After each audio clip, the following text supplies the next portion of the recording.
오늘은 사실은 뭐 특별한 말씀을 전하기보다는 제가 오늘은 한 가지 요나서를 읽으면서 같이 몇 가지 우리가 어떻게 살아야 될지 생각해 보려고 하는, 특별히 팔레스타인 문제를 가지고 같이 이야기를 나누려고 합니다. 먼저 저희가 YTN 뉴스에 나온 아빠 제발 옆에 있어 주세요라고 하는 동영상을 같이 보겠습니다. 네, 가자의 지구라고 하는 곳입니다. 여기가 이제 이스라엘이 이렇게 크게 있으면 요 빨갛게 된데 요 아래쪽에 이제 경계선이죠. 이집트라고 거기 쬐끄만 곳이 가자라고 하는 것이고, 이제 가자 지구라고 부르는 거는 이제 도시가 몇 개 있는데, 여기 이제 가자 시티라고 하는 곳에 이제 주로 이 도시, 이 중심 도시이기 때문에 가자라고 부르는 곳이고, 크게는 이제 베이트 라이아랑 여기 이제 라파, 그래서 이제 라파 여기가 이제 이집트랑 검문소가 있어요. 국경선이 이렇게 맞닿아 있고요. 여기 이제 라파 여기도 폭격을 했었고, 지난번에는 이제 가자에도 진입해서 전쟁을 벌이는 상황입니다. 근데 이 가자는 우리가 이제 그 사무엘이나 그 열왕기 이런 데를 보면, 사사기를 보면 우리가 이제 이스라엘의 5도시가, 아니 블레셋의 5도시가 나오는데, 가자, 아스돗, 아스클론, 가드 이런 데가 나옵니다. 그 중에 하나가 가자고요. 여러분이 생각하시기에 당시에는 이 사람들은 팔레스타인 사람이라 그러니까, 그러면 팔레스타인이란 말이 사실 블레셋이라고 하는 맛에서 유래된 거거든요. 그래서 블레셋 사람들이 살고 있겠지라고 생각하시지만, 사실은 우리가 이 지역은 십자군 전쟁 이후로 뭐 오스만 투르크가 통치도 했었고, 그렇기 때문에 실제 살고 있는 사람들은 뭐 블레셋의 후손이라기보다는 이제 아랍 사람들이라고 보면 됩니다. 그런데 이제 여기가 되게, 이스라엘이 여기가 강원도 충청도 합친 것만한 땅이거든요. 강원도 충청도 합친 것만한 땅인데, 여기는 얼마나 작은 동네냐면, 여기가 이제 여기에 짧은 데는 한 5km 정도 되고요. 이렇게는 한 35km, 50km 정도 됩니다. 그래서 그렇게 큰 땅은 아니고요. 경기도 정도 안 되는, 경기도 반도 안 되죠. 반도 안 되는 땅인데, 전체 인구는 165만 명 정도가 살고 있습니다. 살고 있고, 근데 이스라엘은 아마 여기 보시겠지만, 이스라엘은 우리가 이제 성경을 읽다 보면 그 바울이 전도여행할 때 가이사라라고 하는 항구에서 나오고, 그 다음에 요빠라고 하는 항구에서 이제 무쟁이 그 시몬이 부르잖아요. 그래서 이스라엘은 여기가 다 해안 사구이기 때문에, 모래로 되어 있기 때문에 항구가 발달하지 못한 나라 중에 하나입니다. 그래서 항구는 주로 이쪽에 있어요. 가이사라는 이쪽에 있고, 이제 하이파라고 해서 요빠는 이쪽에 있는데, 되게 웃기지만 너무 억울하게도 보면, 이게 이제 팔레스타인 사람들이 살던 땅이었어요. 1946년에. 그래서 이제 2차 세계대전이 끝나면서 이쪽을 영국이 이제 갖고 통치를 하고 있었잖아요. 그러면서 팔레스타인 땅이었는데, 영국이 이제 그 시오니즘을 불러일으키면서 이제 이스라엘 사람들이 자기네 왜 나라를 다시 회복하겠다, 2000년 된 나라를 다시 회복하겠다고 이제 들어갔던 곳이 하얀 곳이 이쪽입니다. 이쪽에 처음으로 항구 쪽에만 이제 들어갔어요. 영국 통치령에. 그리고 1947년에는 전쟁을 합니다. 그래서 이스라엘이 이렇게까지 하얀색이 다 이스라엘이 된 거예요. 지금은 1967년에는 그 6.1 전쟁이라고 해갖고 이스라엘이 완전히 이겼잖아요. 그래서 그 다음에는 모든 영역, 가자 지구와 웨스트뱅크라고 하는 지역만 빼고는 이스라엘이 다 자기네 땅으로 먹어버렸습니다. 그리고 2010년에는 보면 웨스트뱅크에서도 실제로 많은 땅들이 다 이스라엘 땅으로 들어갔죠. 그래서 이게 46년부터 2010년 사이에 이 팔레스타인 사람들이 살던 땅이 22%로 줄었어요. 근데 그러면 팔레스타인 사람들이 몇만 명 정도가 살고 있냐면, 지금 이스라엘 땅에는 전체적으로 이 하얀색으로 되어 있는 이스라엘 땅에도 살고 있거든요. A지구, B지구, C지구가 있는데, 이렇게 이제 가자처럼 아예 못 들어가는 곳은 이제 A지구라 그래서 아예 분리가 되어 있고요. 중간에 이제 이스라엘 시민권을 받긴 해서 받아서 사는 사람들이 한 550만 정도, 그리고 이렇게 웨스트뱅크 쪽에 사는 사람들이 또 있습니다. 그래서 한 1000만 명 정도가 되고요. 실제 이 사람들이 이렇게 땅을 빼앗겼기 때문에 어디로 가 있냐면 난민이 돼서 요르단에 가 있는데, 요르단 인구의 60%, 한 600만 정도가 이스라엘 땅에서 쫓겨난 사람들입니다. 그래서 어떻게 제가 가보니까, 제가 성지 순례를 갔을 때도 보니까 이런 지역이 있잖아요. 그러면 예를 들어 이제 여기가 아마 베델쯤 되거든요. 그럼 성경에 베델이 나오잖아요. 그럼 베델을 찾아요. 고고학자들이 찾아요. 베델이다 그러면 거기에 자기네 땅이라는 거야. 왜냐면 야곱이 소유권을 가지고 있다는. 그러면 거기다 동그랗게 하나를 만듭니다. 정착촌을 만들어요. 정착촌을 어떻게 하냐면 이 창신동이다 그러면 이 지역을 삥 둘러서 높은 담을 쌓고 거기에 이제 이스라엘 사람들을 이주금을 줘서 거기서 살게 하는 거예요. 그러면 이제 몇 군데 살잖아요. 이렇게 몇 군데 살면 이 팔레스타인 사람들이 다니지 못하게 길을 뚫어요. 고속도로 같은 거를. 정착촌끼리 연결하는 길을 뚫어서 팔레스타인 사람들이 마을이 끊기잖아요. 그렇게 되고 거기 사람들은 총을 다 갖고 있어요. 그래서 뭐 심지어 그 헤브론 같은데 그 헤브론에 뭐가 있냐면 그 누구의죠? 이름이 아브라함의 무덤이 있어요. 그 무덤이 있는 데서는 총을 끌고 유모차를 끌고 가는 사람들이 보이고 거기서 무조건 붙으면 무조건 먼저 쏘고 봅니다. 쏘고 보는 거고 그렇게 해서 이제 이렇게 뺏어간 땅이 지금 이제 팔레스타인 땅이에요. 그래서 되게 이 사람들이 어떻게 사는지를 잠깐 보면 이제 이게 그 다음 지도가 이제 그겁니다. 그래서 이게 보이시죠? 이 장벽 보이시죠? 장벽이 보이시죠? 이 장벽이 8m 정도 높이로 쌓았습니다. 그래서 이 땅이 이 팔레스타인 사람이랑 유다인들이 사는 땅이랑 구분을 시켜놨어요. 실제 그래서 이스라엘 땅에 팔레스타인 사람들이 사는 곳은 거의 다 대부분 거대한 감옥입니다.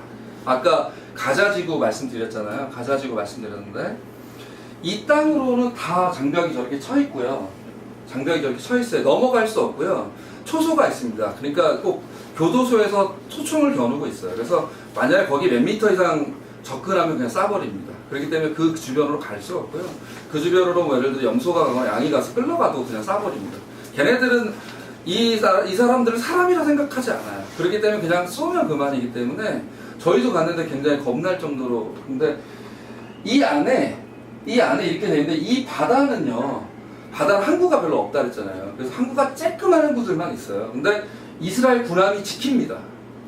지키고 그래서 이 가자 사람들 165만 명이 이 땅이라고 하는 거대한 감옥 속에 사는 거예요. 일자리가 없어요. 60% 이상의 실업률이 있고요. 어떻게 살고 있냐면 원조를 통해 살고 있어요. 거의 원조를 통해 살고 있어요.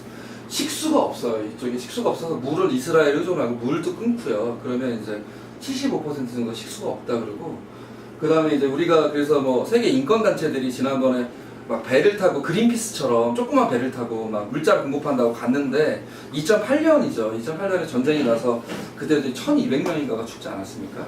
그때도 이제 막 가는데 그 배를 막 포격을 해요. 거기에 그래서 사실 이 가자지구에는 유엔 그 사무소가 많이 들어가 있어요. 적십자라든지 그런 데는 안 건드릴 것 같은데 실제로 전쟁이 나도 우리가 알다시피 전쟁이 나도 민간인이 있으면 거기다 포격을 하지 않습니다. 근데 이스라엘은 그렇잖아요. 거기가 병원일지라도 하마스 지도자가 있다 하면 그냥 포격을 해버리는 거예요. 그래서 아까 그 이제 아이가 있는 것도 유치원이고 뭐고 간에 하마스 자기네가 이제 파악하는 간첩들이 있겠죠. 그래서 여기 우리 청원교회가 하마스가 있다, 그 주변에 있다라고 하면 그냥 이 지역을 다 포격해버리는 거야. 한 번에 동시에. 그럼 여기가 지역아동센터에 우리 어린이? 그런 거 신경 쓰지 않았습니다.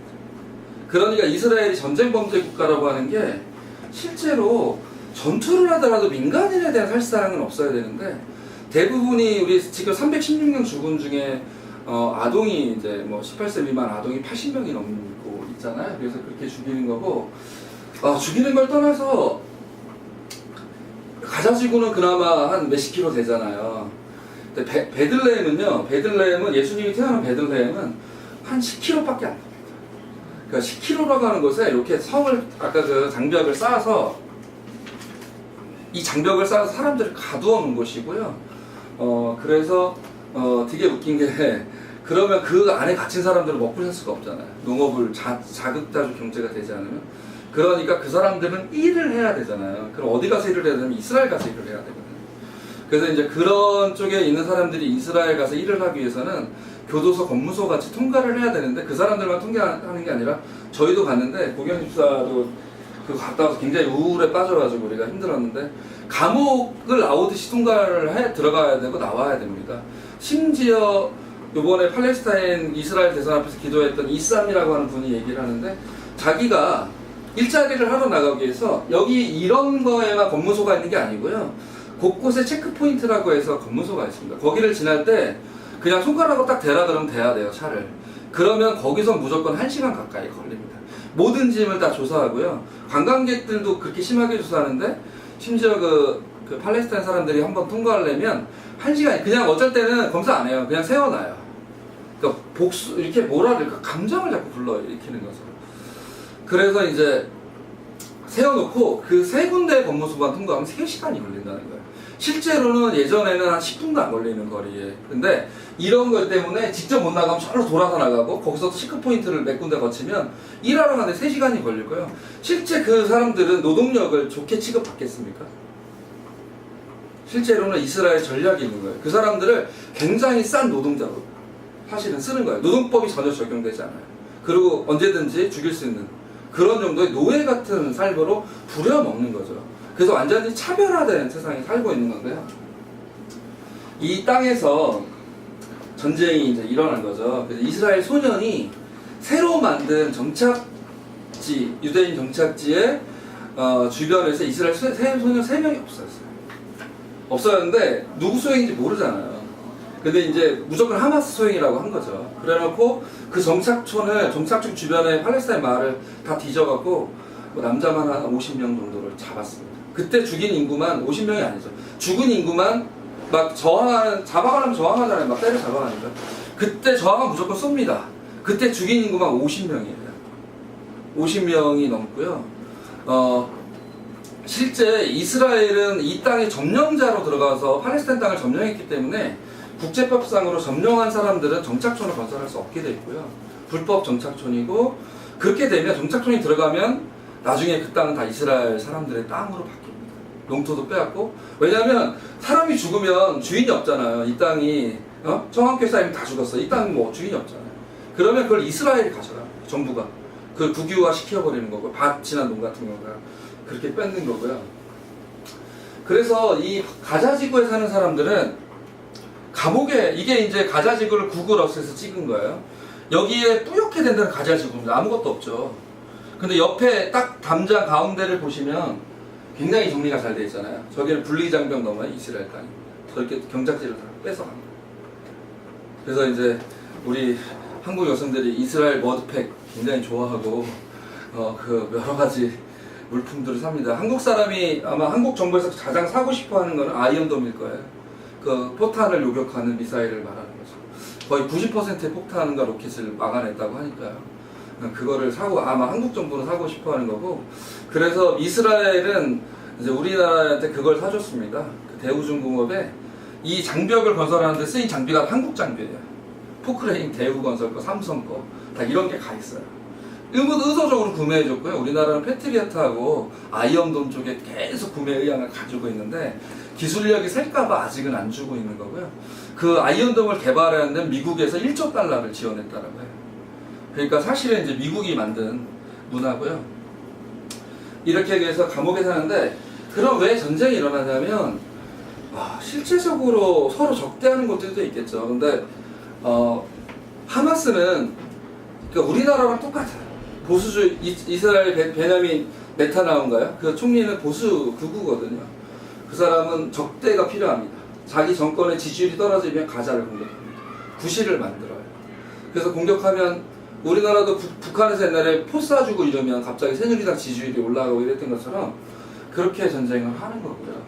하마스도 억울해서 하는 거죠. 억울해서 하는데 하마스도 사실은 이 안에서의 지지를 끌어내기 위해서 전쟁을 하는 측면이 있고 그 중에 죽는 건 팔레스타인 사람들인 거죠.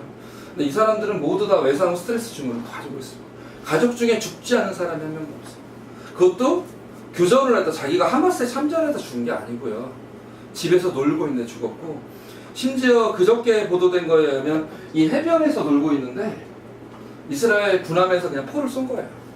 6살짜리 5살짜리 죽었어요. 우리 정현이 같은 애들이 4명이 죽었습니다. 아무 이유 없어요.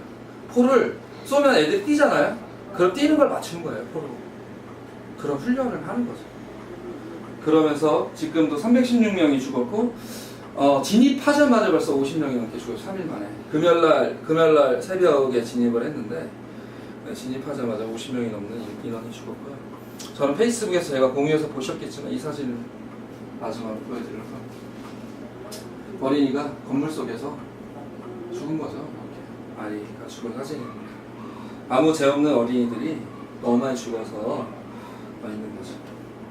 이제 화면은 그만 보려고 합니다. 너무 노쇼.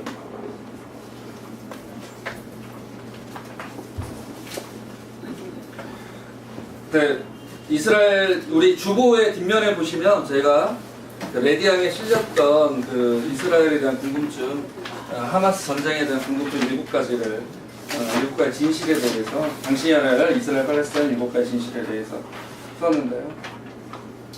한번 나중에 읽어보시면 되고, 이스라엘에도 양심적 병역 거부자들이 있고요. 그때 제가 이스라엘 갔을 때 듣기로는 이스라엘 고등학생들의 자살률이 굉장히 높다고 합니다. 왜냐하면 이 아이들은요, 굉장히 엘리트로 자라도록 이스라엘에서 하겠죠. 팔레스타인을 이겨야 되기 때문에 그 스트레스도 엄청난데, 어릴 때부터 거기도 테러가 있잖아요. 테러를 보고 자라는 거예요. 자기 친구도 있어요.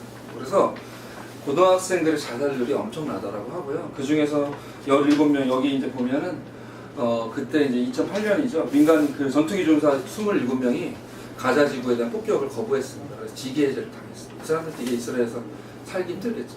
그리고 고등학생들이 여기는 이제 남녀 구분 없이 징집되거든요. 군대를 가는데요. 군대를 출근합니다. 집에서 이렇게 총을 끌고 다녀요. 네, 출근하는데 이제 그 고등학생 17명도 군대 가지 않겠다라고 하는 세력들도 있습니다. 다만 세력이 알려지지 않고 있는데, 이런 사람들이 이제 좀 성장해서 이스라엘이 좀 이스라엘과 팔레스타인 사이에 평화가 이루어질 수 있어요. 실제로는 그런 느낌이 들어요. 제가 동학 농민운동 그 120주년으로 갔는데 우금치에서 전투가 벌어졌잖아요. 우리 농민들이 가진 거는 죽창이었어요. 죽창. 근데 그 당시에 일본군이 가진 건 조총이었던 거죠. 훨씬 발달된 조총이었던 거죠. 거기서 그냥 대패합니다. 게임이 안 되는 전쟁을 하잖아요. 하마스가 물론 로켓을 갖고 있습니다. 그 싸우고 하는데요. 실제로는 이스라엘의 탱크라든지 전투기 그 국방력은 우리나라를 능가할 정도라고 하니까요. 그냥 애를 죽이는 거예요. 언제든지 죽이고자 하면 죽이는 이스라엘이라고 하는 걸 보면서, 특히 어린이들이 그렇게 죽어가고 정말 저 안에 감옥에 갇혀서 웨스트뱅크든 가자지구든 감옥에 갇혀있는 사람들, 그리고 요르단으로 가서 그 난민들이요, 결국 가면 2등 시민이잖아요. 제가 아까 우리 친구들 얘기하는 게 좀 웃긴데, 그 목사님한테 물어봤더니 4만원 받는다고 농장에서 일하는데, 그래서 제가 속으로 너무 착해지는데 이런 생각을 했잖아요. 근데 똑같지 않겠습니까? 저 나라에서도 더 하겠죠. 그런 걸 보면서 다시 성경 말씀으로 돌아가려고 합니다. 사실 오늘 드리고 싶은 말씀은 별로 없어요. 근데 이스라엘이 딱 요나꼴이잖아요. 딱 요나가 지금 니느웨 사람들 다 죽어버려라 라고 외치고 싶은 거잖아요. 니느웨는 여러분 아시리아가 이제 그 점령을, 북왕국을 멸망시키고 점령을 하러 내려갔을 때 그 라기스라고 하는 곳에 가면 그 이제 바빌론 그 성벽에 부조가 있습니다. 대영 제국 박물관에 가면 한 몇십 미터짜리 부조가 있어요. 그게 이제 대영 제국 뛰어갔는데요. 거기에 보면 이스라엘 사람들을 포로로 잡아가고 죽이고 막 목을 자르고 이런 것들이 부조가 돼 있어요. 그거를 보면 요나가 니네 사람들에게 가지는 그러한 반감을 알 것도 같은데, 만약에 당시에 요나가 힘이 없으니까 이렇게 했지, 만약에 지금처럼 힘이 있었다면 아마 반대로 또 죽였을 거겠죠. 근데 어쨌든 현대사회에서 사람들이라고 하는 것은, 우리가 세계화가 됐다는 것은 경쟁이 세진 것도 있지만 사실은 우리가 이제는 알지 못했던 이웃나라와 같이 살지 않으면 어렵다라고 하는 진리를 갖고 있거든요. 그래서 만나고 서로 문화가 교류되고 서로에게 도움이 되는 물품들을 서로 교환하면서 함께 살아야 되는 진리를 갖고 있는데, 이스라엘 사람들은 지금 요나처럼 행동하는 거죠. 요나처럼 행동하는 거야. 내가 화가 나 죽겠다. 쟤네들 다 죽이고 싶고 그런 거죠. 철저하게 구약시대의 사람들을 보는 거죠. 그런데 이걸 보면서 질문에 잠깁니다. 우리는 무엇을 할 수 있을까? 지금 우리가 정신이 없어요. 세월호부터 해가지고 모든 나라와 노동 문제와 관련해서 전방위적인 보수층의 공격이 들어오고 있기 때문에 막 시민들이 정말 노동자들이 정신이 없는 가운데서도 제가 이제 그 1인 시위에 참여하고 있던 것은 우리가 고민해야 될 것이 무엇인가. 우리가 저 멀리 비행기로 13시간을 타고 가야 될 나라에서의 사람들이 당하는 일에 대해서 우리가 할 수 있는 것은 무엇인가 라고 하는 질문을 갖게 됐기 때문이죠. 저는 이 요나서의 말씀을 읽으면서 한 가지를 생각합니다. 두 가지를 생각합니다. 하나는 어떤 일이 벌어지면 그 일에 대해서 질문해야 된다는 것이죠. 하나님께서 질문하세요. 요나에게 내가 화를 내는 것이 옳으냐. 두 번 질문하세요. 하나님이 멸망시키지 않았다라고 하는 게 3장 10절에 나오니까 요나가 막 이제 화를 내고 있잖아요.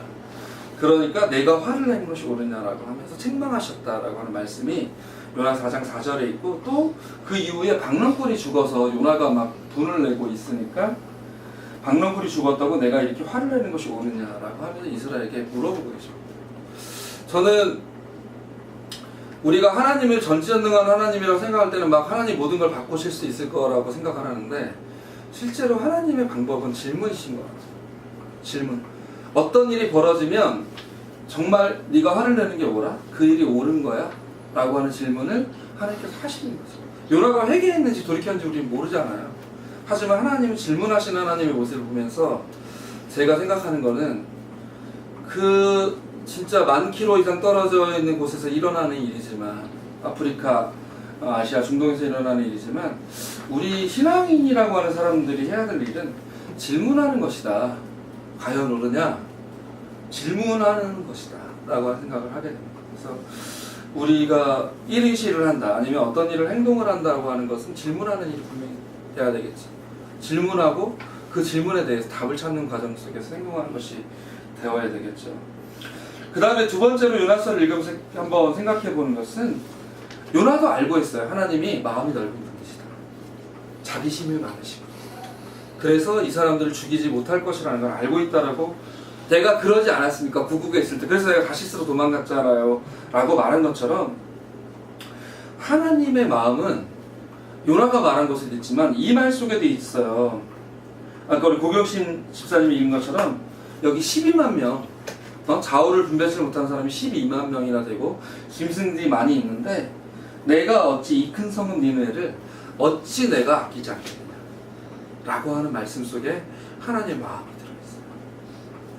모든 사람을, 이스라엘은 적이라고 생각했던 적일지라도 하나님은 그 사람들, 자신의 자녀로 만드신, 창조하신 모든 사람을 사랑하는, 아끼는 마음에 대한 것들이 이 안에 들어있습니다. 그래서 우리는 이 질문하는 사람이면서 동시에 하나님의 마음을 가진 사람, 하나님의 심장을 가진 사람이 되어야 할 거라고 생각을 합니다.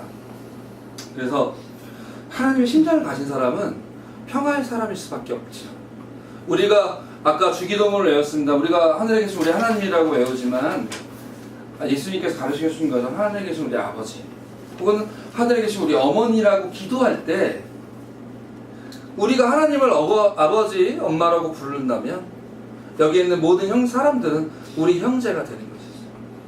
우리 형제가 되는 것이고, 우리 가족이 되는 것이고, 자매를 고백하는 사람입니다. 이 사람이 내 형제다, 내 자매다라고 고백하는 사람입니다. 그래서 우리는 모두 그 이스라엘을 처참하게 공격했던 니느웨 사람을 향해서 어찌 내가 아끼지 않겠냐라고 말씀한 하나님의 심정을 좀 알아야겠다. 그리고 이 사람들을 향한 하나님의 애끓는 마음을 알아드려야겠다는 생각을 합니다. 그리고 그 마음을 가지고 우리가 이 세상에 살아가는 방식은 평화를 위해 일하는 사람, 우리 교회가 33년간 살아온 것처럼 평화를 위해 일하는 사람, 그리고 이 세상에 평화를 만드는 사람. 그래서 매일매일 질문하고 매일매일 우리가 할 수 있는 작은 어떤 행동이라도 준비해서 할 수 있는 사람이 되었으면 좋겠습니다. 오늘 그래서 신앙시도 김남주 씨의 자유라고 하는 시를 읽었죠. 만일을 위해 내가 일할 때 나는 자유다. 땀 흘려 함께 일하지 않고서 내가 어찌 자유다라고 말할 수 있겠냐. 만일을 위해 내가 싸울 때 나는 자유, 피 흘려 함께 싸우지 않고서야 어찌 나는 자유다라고 말할 수 있으랴. 만일을 위해 내가 몸부림칠 때 나는 자유다. 피와 땀과 눈물을 나눠 흘리지 않고서야 나는 어찌 자유라고 말할 수 있겠느냐. 사람들은 겉으로는 맨날 자유여, 형제여, 동포여라고 말하지만 안으로는 제 이속만 차리고 있으니 도대체 무엇을 할 수 있단 말인가 라고 하는 질문을 다시 한번 이 시를 통해서 받으면서 우리 청함교 교우들 모두가 질문하는, 악에 대해서 질문하는 그리스도인들이 되시길 바라고, 하나님의 심정을 가지고 세상의 모든 사람들에게 평화를 전해주는 그런 사람들이 되기를 간절히 기도합니다. 같이 기도하겠습니다.